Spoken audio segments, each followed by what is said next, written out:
Hello दोस्तों।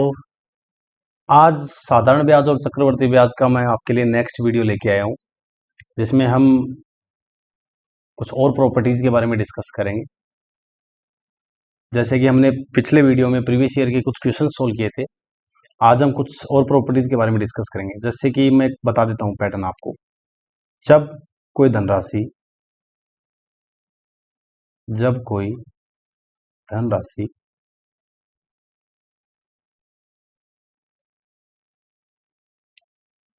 वार्षिक तौर पर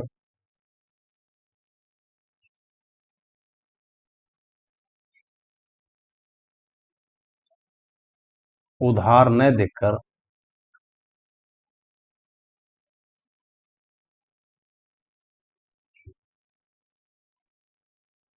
अर्धवार्षिक यानी कि 6 माही या तिमाही उधार दी जाए,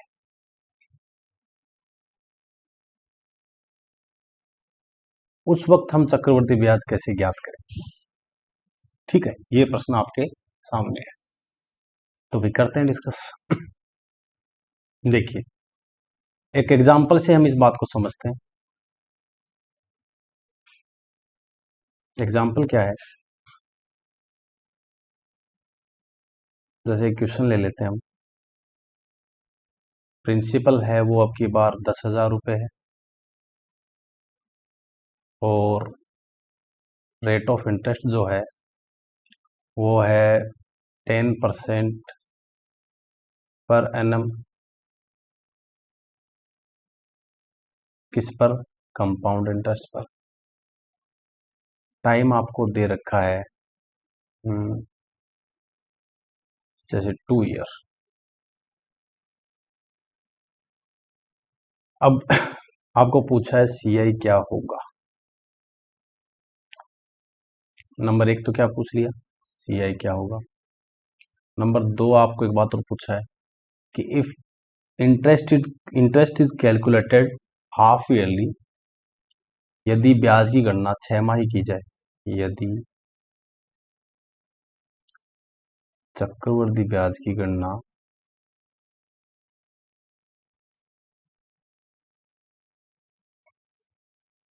अर्धवार्षिक तौर पर की जाए,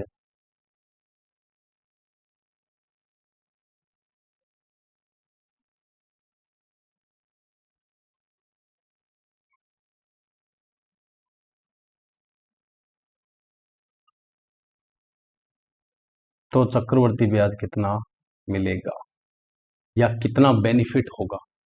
सिंपल सी बात है, आप बताइए कि जैसे ब्याज की गणना अगर आप वार्षिक कर रहे हो और जो ब्याज आपको मिलता है, और अगर आप कहते हो नहीं मैं तो ब्याज की गणना वार्षिक नहीं हर 6 महीने में करूंगा, तो आपको ब्याज 6 महीने में करने पर, वार्षिक करने पर जो मिलने वाला ब्याज है उससे ज्यादा मिलेगा। मतलब जितनी ज्यादा आवर्ती होगी उतना ज्यादा ब्याज मिलेगा। 6 महीने की जगह अगर आप 3 महीने से ब्याज की गणना करते हो, तो आपको 6 महीने से मिलने वाले ब्याज से भी ज्यादा ब्याज मिलेगा।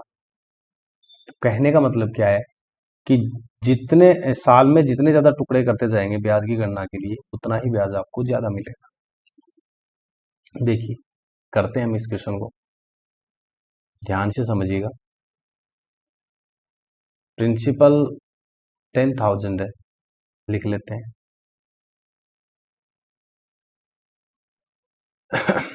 अगर हम ईयरली की बात करें, केस फर्स्ट है कि अगर इंटरेस्ट ईयरली कैलकुलेट हो रहा है तो कितना आएगा, 10%। तो कितना आएगा, 1,000। 10% ही थी ना ब्याज की, बिल्कुल 1,000। फिर इसका वापिस 10%, 100। फिर वापिस अच्छा नहीं, सिर्फ 2 साल की बात चल रही है तो ठीक है। 2 साल की बात चल रही है तो कितना आ जाएगा ब्याज, ये तो आ जाएगा 2,000 और ये 100, तो मतलब चक्रवृद्धि ब्याज कितना मिलेगा, 2100।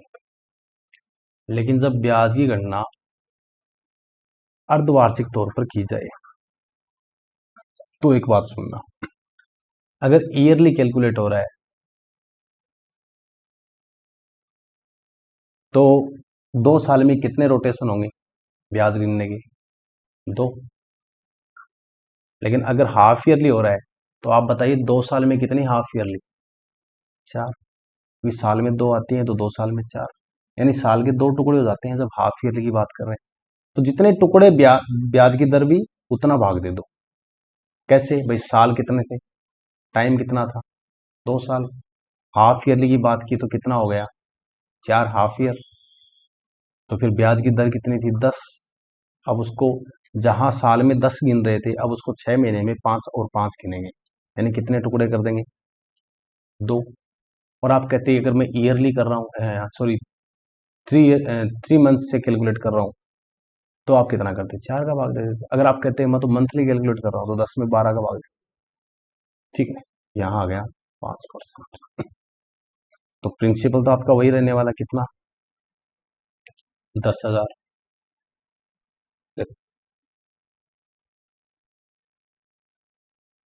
तो इसका 5%, 500 आ जाएगा। 500 का 5%, 10% 50, तो 5% 25। 25 का 5%, 10% 2.5, तो 5% 1.25। और इसका 5%, 10% 0.125, 5% कितना होगा? 0.0625। ये एक काम कीजिए, 125 को 6 से गुणा कीजिए, 625 डबल जीरो, 2 अंकों के दिए 10.2 अंकों के 4 के 0.062। ठीक है। 4 साल के लिए क्या पैटर्न था? 4, 6, 4, 1।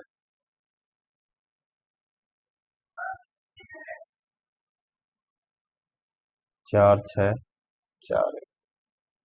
4, 6, 4, 1। देखिए, तो 500 को 4 से गुणा करेंगे 2000, 25 को 6 से गुणा करेंगे 150, 1.25 को 4 से गुणा कीजिए 5 हो जाएगा, और ये 0.0625 है। ठीक है, सबको ऐड कर देंगे तो कितना आएगा ऐड करने पर?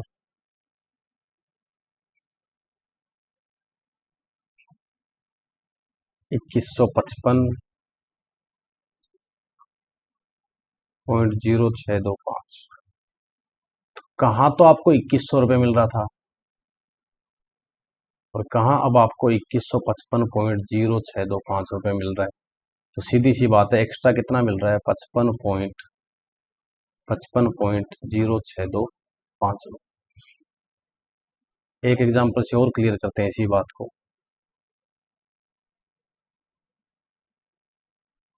अब की बार एग्जाम्पल है, प्रिंसिपल वही 10,000 है, रेट ऑफ इंटरेस्ट इस बार 20% है,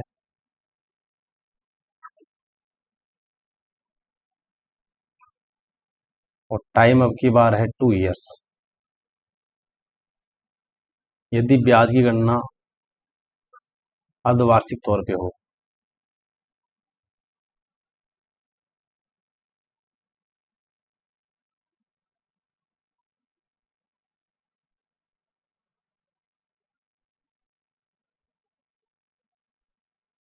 तो सीआई कितना मिलेगा?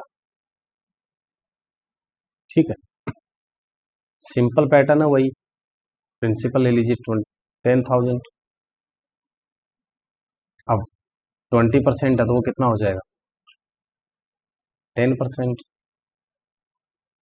तो 10,000 का 10% हो जाएगा 1,000। 1,000 का 10% कितना हो जाएगा? 100। 100 का 10% कितना हो जाएगा? 10। और 10 का 10% कितना हो जाएगा? 1। 4641, 4641, 4,000 प्लस 600 प्लस 40 प्लस 1, 4641। इससे हमने एक बात सीधी समझ ली है कि जो ब्याज आप एक साल में कैलकुलेट कर रहे थे, अगर उसको आप 6 महीने में कैलकुलेट करेंगे तो वो ब्याज आपको ज़्यादा मिलेगा। इसी तरह से अगर आप चक्रवृद्धि ब्याज की गणना 3 महीने से करते हैं तो वो ब्याज एक साल से तो ज़्यादा मिलना ही है, वो 6 महीने से भी मिलने वाले ब्याज से ज़्यादा मिलेगा। और अगर आप ब्याज की गणना मंथली करते हैं तो वो और भी ज़्यादा मिलेगा। ठीक है, तो ये इसमें ध्यान ये रखना है कि ब्याज की दर अगर 6 माही कर रहे हैं तो आधी हो जाती है, समय डबल हो जाता है। अब एक देखो और अच्छा सा एग्जांपल है। प्रिंसिपल है 20,000, यानी कि कितने रुपए उधार लिए? 20,000 रुपये। रेट ऑफ इंटरेस्ट है 20%। टाइम है 1 ईयर। ठीक है, वो कह रहा है कि ब्याज की गणना तिमाही की जाती है। क्या की जाती है? ब्याज की गणना तिमाही।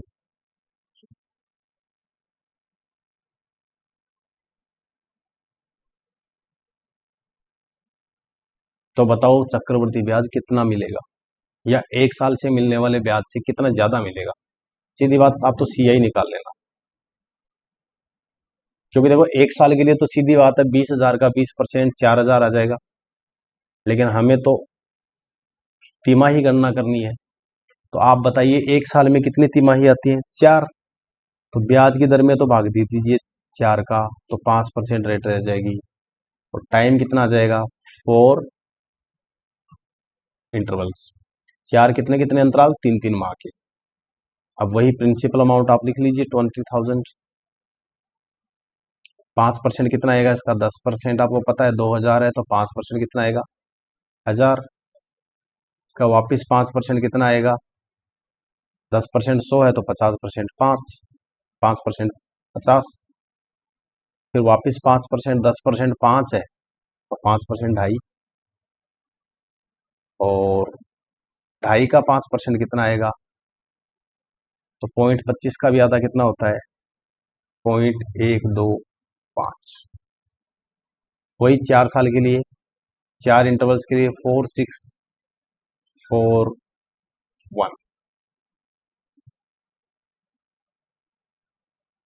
तो ये आ गया है 4,000, ये आ गया है 300, ये आ गया 10, और ये आ गया 0.125।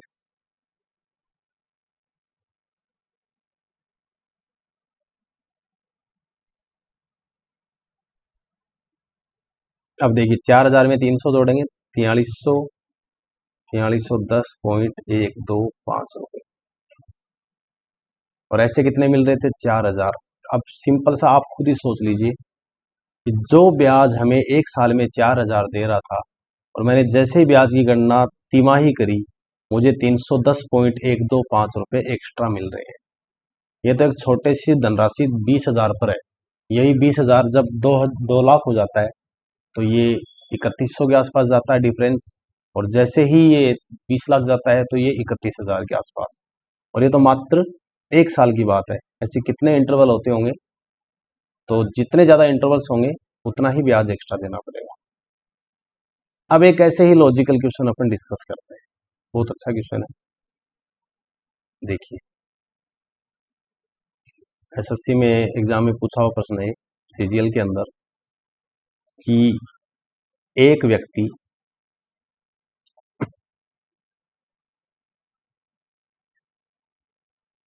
5,000 रुपये की धनराशि उधार लेता है। 5,000 रुपये की धनराशि 10% प्रति वर्ष चक्रवृद्धि ब्याज की दर से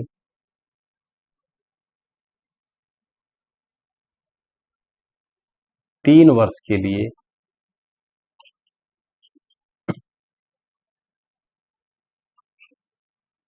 उधार लेता है।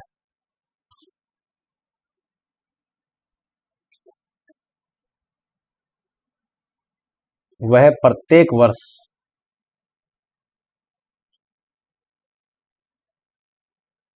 1500 रुपये लौटा देता है।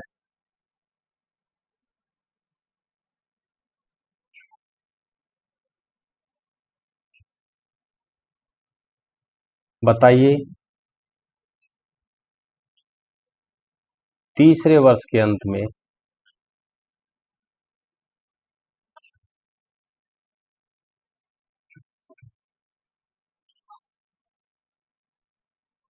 उसे कुल कितनी राशि लौटानी पड़ेगी।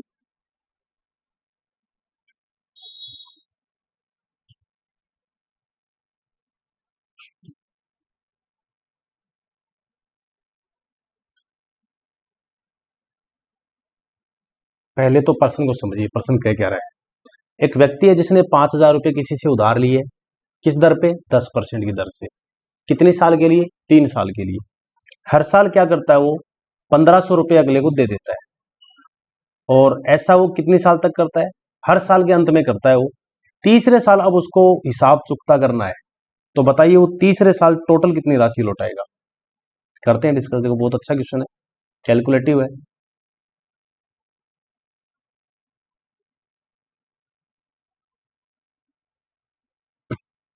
पहले प्रिंसिपल लिख लेते हैं, कितना है, 5000 है। सपोज कीजिए पहली साल, सपोज क्या करें, हमें ब्याज की दर तो सीधी सीधी दे ही रखी है, तो 10% कितना हो गया, 500। अब आज के दिन इसका प्रिंसिपल कितना हो गया है, हम सॉरी अमाउंट कितना हो गया है, अमाउंट को बोलते हैं हम हिंदी में मिश्र धन, 5500 रुपये हो गया है। वो आया भाई, बोला कितने रुपए हो गए, बोले 5500। बोले ये पकड़ो 1500 रुपये। कितने, 1500 रुपये। अब उसके लिए कितना प्रिंसिपल स्टैंड कर रहा है, 4000। क्यों, अगर वो 1500 रुपये नहीं देता तो अगले साल उसका ब्याज 5500 रुपये पे लगता। फिर उसने 1500 रुपये दिए, तो 5000 में 500 ब्याज जोड़ा, उस 5500 में से हमने 1500 को हटा दिया। अब प्रिंसिपल बच गया 4000। अगले साल उसके ऊपर वापस कितना ब्याज लगेगा, 10%। कितना हो गया, 400। तो अब अमाउंट कितना हो गया, 4400। इसने वापस क्या किया, 1500 रुपये कर दिए कम। तो अब बच गए 4400 में से 39, यानी 2900 रुपये बच गए। अब 2900 का 10%, 290। तो 2900 में 290 जोड़ दीजिए, 3190। तीसरे साल के अंत में उसे 3190 लौटाने पड़ेंगे, तब जाके हिसाब चुकता होगा। ठीक है, अच्छा प्रश्न है। देखो अब आगे और क्वेश्चन।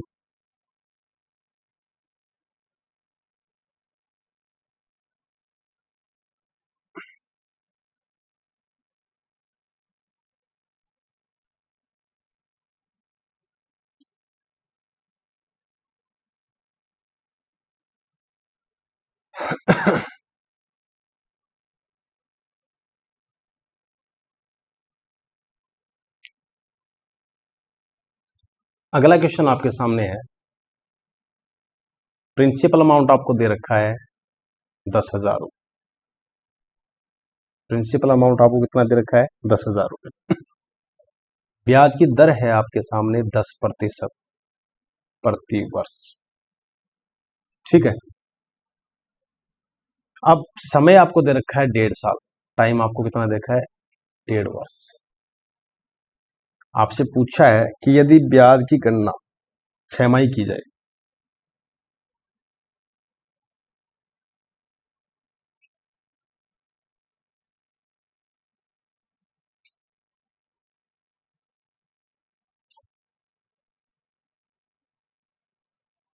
तो आपसे क्या पूछा है, साधारण ब्याज और चक्रवृद्धि ब्याज का अंतर क्या होगा। ठीक है, करते हैं। कितना है प्रिंसिपल भाई, 10,000 रुपये। आपको पता है कि 10% ब्याज की दर है प्रति वर्ष, तो 6 माही के हिसाब से कितनी होगी, 5%। ठीक है, तो पहले तो ऐसा ही निकाल लो, 10,000 है, 10% के हिसाब से, एक साल का 10% है तो 1.5 साल का 15%। 10,000 का 15% कितना हो गया यार, आप सिंपल सी बात है, 1500 हो गया। अब अगर छमाही गणना की जाती है चक्रवर्ती ब्याज से, तो सीधी बात है 10,000। अब 1.5 साल में छमाही कितनी आएंगी? 3 आएंगी। तो देखो 10,000 का 5% कितना होगा? 500। वापिस 5% कितना होगा? 25। और वापिस 5% कितना होगा? 1.25। 3 3 1। ये तो रहा 1500।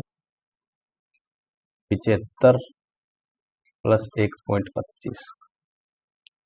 ठीक है, तो सिंपल सी बात है, अगर दोनों का अंतर पूछा है साधारण ब्याज और चक्रवृद्धि ब्याज का, तो ये 1500 और ये 1500, ये तो सेम ही है, तो ये तो हटा दो। कितना बच गया? 76.12, 76.25, 76.25 आंसर।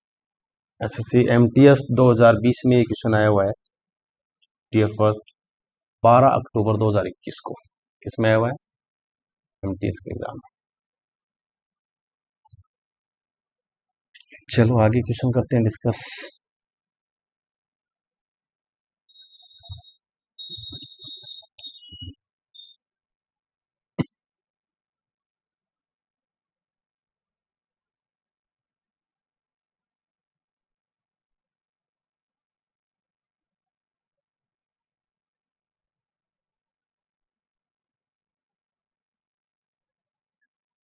क्वेश्चन देखिए, अब की बार थोड़ा अलग पैटर्न में है। कह रहा है कि प्रिंसिपल है 4,800 रुपये, ठीक है, और जो ब्याज की दर है वो आपके लिए है 15% पर एनम, ठीक है, किस पे? सीआई पे। और टाइम दे रखा आपको 2 से 1/3 वर्ष, 2 से 1/3 वर्ष, ठीक है। अब ये कह रहा है कि चक्रवृद्धि सॉरी मिश्र धन क्या होगा, अमाउंट पूछा है आपसे, यानी कि मिश्र धन अप्रोक्सीमेट पूछ रहा है, यानी कि डेसिमल में नहीं पूछ रहा है, अप्रोक्सीमेट। तो देखिए करते हैं। 4800 रुपये प्रिंसिपल है। पहले तो फिक्स जो इंटीजर टाइम है 2 साल, उसके लिए निकाल लो। तो 4800 का ब्याज की दर 15% है, 10% 480, 5% 220, तो 720 हो गया। 480 और 240 सॉरी, तो 720, वापिस 15% निकाल लीजिए, 10% 72, 5% 36, ये हो गया 108। इसको करेंगे 2 और इसको करेंगे 1, कितना आ गया? 1440 प्लस 108, यानी कि 1548। अब कितना टाइम और बच गया? 1/3 वर्ष। तो देखो जो ब्याज की दर साल के लिए 15% थी, तो वो 1/3 वर्ष के लिए कितनी होगी? 5%। तो एक काम और कर लीजिए, 4800 का 5% कितना आएगा? 10% 480, तो 5% 240। 1548 का 5% कितना आएगा? तो 10% 154.8 है, ठीक है, तो 77.4 और हो जाएगा 5%।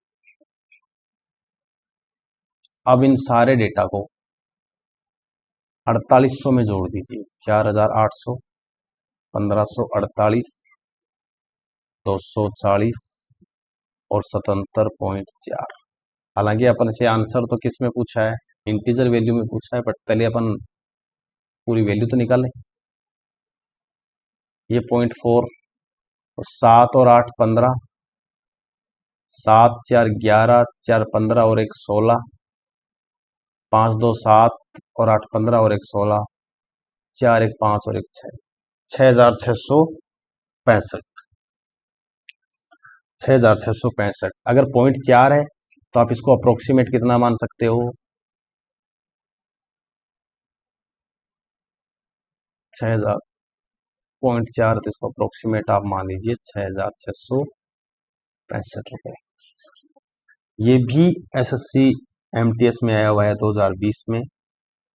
जितने भी क्वेश्चन है मैं आपको ये एग्जाम में आए हुए करवा रहा हूँ, थोड़ा बेसिक आइडिया आपको इसमें लग जाएगा। और अच्छे क्वेश्चन हम अगले वीडियो में डिस्कस करेंगे। कंटिन्यू हो पाया हूँ, मैंने आपको थोड़ा सा गैप ज़्यादा निकल गया अपना। आप कंटिन्यू बने रहें, जहाँ भी डाउट हो आप मुझे कमेंट सेक्शन में पूछ लीजिए। बिल्कुल, और थैंक यू।